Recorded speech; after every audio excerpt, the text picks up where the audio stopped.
Welcome to a quick note, where we dive into fascinating topics that matter. Today, we're delving into a subject that might make you rethink what's lurking around us. Get ready, because it's time to fear the fungi. Hey, ever find yourself lying awake at night, worried about all sorts of things? I get it, COVID-19, accidents, health scares, you name it. But here's a curveball: have you ever lost sleep over fungi? Probably not, but let me tell you, that might change. Back in 2009, a person in Japan got a funky fungal infection in their ear. Nothing we'd seen before. It's called Candida auris. This sneaky fungus is not only new to science but also resistant to the usual drugs. Fast forward a bit, and bam! Cases start popping up in places like Venezuela, Iran, Russia, and South Africa. Scientists figured it was spreading through people traveling, but here's the kicker: when they checked the cases, they found the strains weren't really connected. These were separate, random infections of this mysterious fungus, happening worldwide at the same time. Crazy, right? And get this, about a third of folks with Candida auris don't make it past 30 days. Thousands of cases have shown up in 47 countries.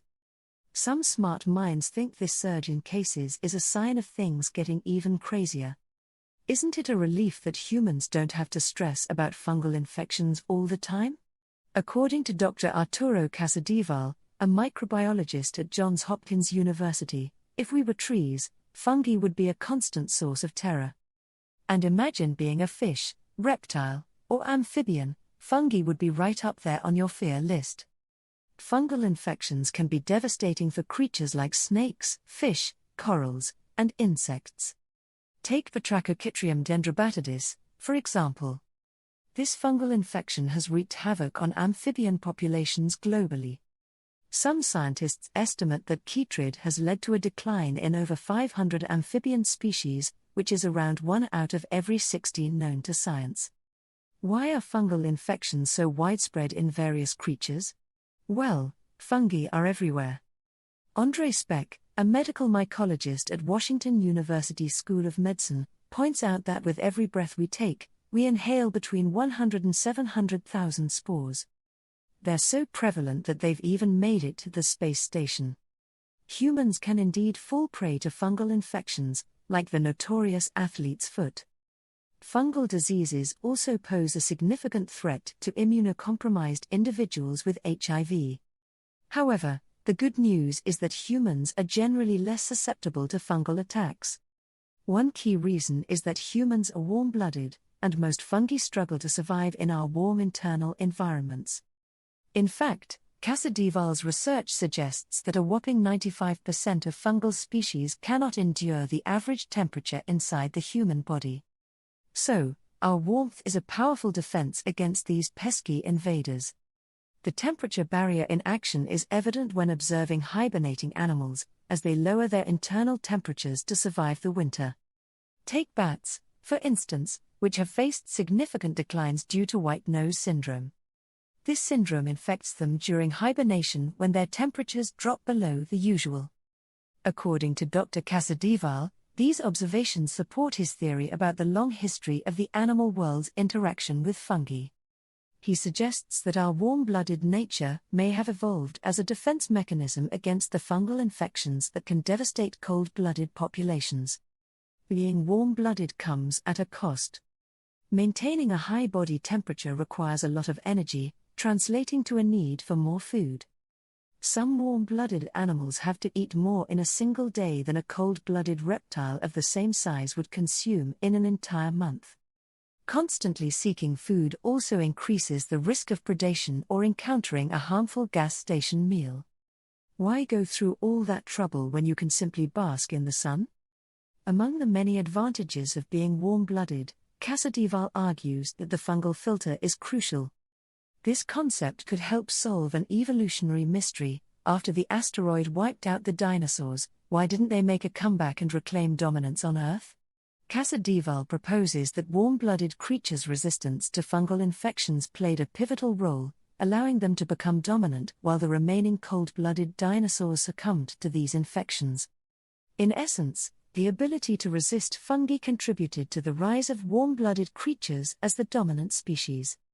The theory suggesting that fungal resistance played a role in the rise of warm-blooded creatures is challenging to prove due to the scarcity of evidence in the fossil record.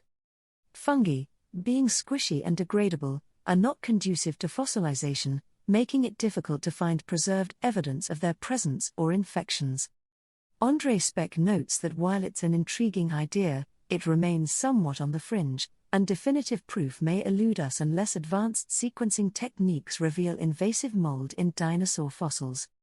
Even if fungi didn't influence the dominance of warm-blooded mammals, there's still a compelling reason to focus more on fungi. Historically, according to this theory, our protection from fungi stemmed from their inability to adapt to the temperatures inside our bodies. However, as the planet warms, that may change. With projections indicating a potential 5-degree Fahrenheit increase in Earth's temperature by the century's end, the delicate balance between fungal resistance and susceptibility could be disrupted. Already, fungal infections are more prevalent in warmer regions.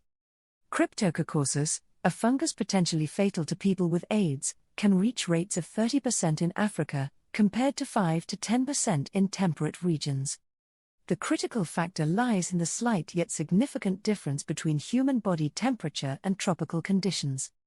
Even a few degrees can determine whether a fungus thrives or perishes. As the world continues to warm, more areas will consistently approach human body temperature, providing fungi with an opportunity to adapt. If they succeed, we might find ourselves facing a new set of hosts for these resilient organisms. Casadevall suggests that the recent surge in Candida auris cases worldwide may be, at least in part, influenced by climate change. In a study, scientists demonstrated that this fungus can grow and reproduce at higher temperatures than its close relatives. This trend might not be unique to Candida auris, as Casadevall estimates that for every 1 degree increase in global temperature, the thermal gradient barrier between our bodies and fungi could decrease by 5%.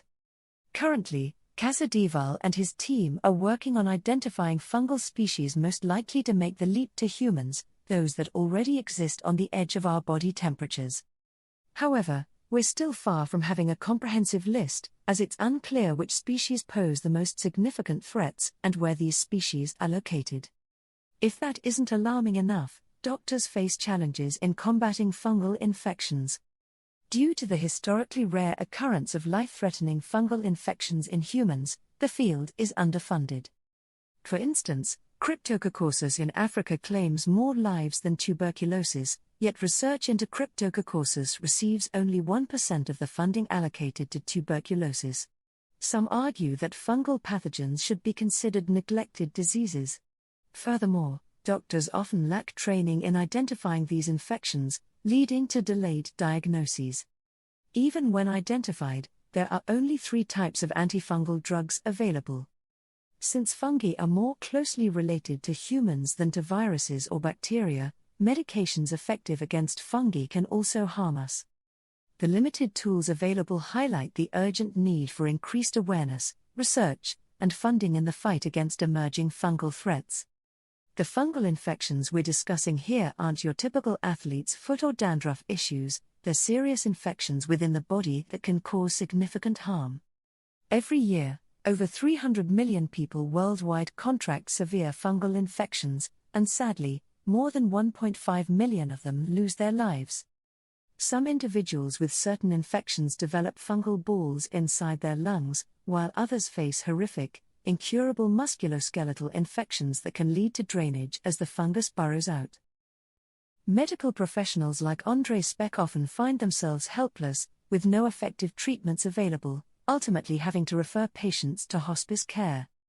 Looking forward, what should we do?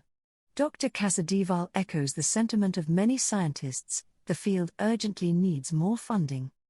He emphasizes that humanity should invest more in understanding the largest kingdom on the planet, the fungi.